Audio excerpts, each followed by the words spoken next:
Hello नमस्ते प्रणाम। हम रंजना पांडे आप सबके बीच में एगो जनेऊ के गीत लेके आइल बानी। अच्छा लगी तो लाइक शेयर कमेंट जरूर करब लोगन। हाथवा तू कियाए बरुआ डाँडे मिरी गाछल। अरे चलियो त भइले बरुआ अपना आमा का दुआर। अरे चलियो त भइले बरुआ अपना दादी का दुआर। अरे चलियो त भइले बरुआ अपना चाची का दुआर।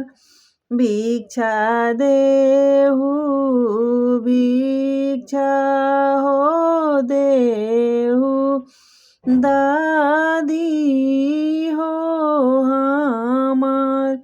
भिक्षा देहु भिक्षा हो देहु आमा हो हमार। भिक्षा देहु भिक्षा हो देहु चाची हो हमार। अरे बिछौना देली हो आमा मुहावानी